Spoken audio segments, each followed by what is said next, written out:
Короче, работы идут. Повесили фасадики, ручечки приделали.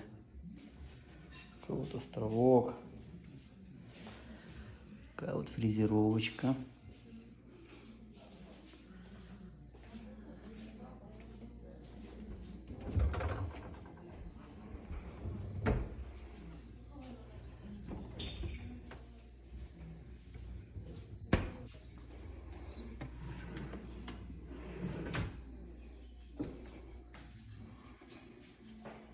Работы идут, ждем камень.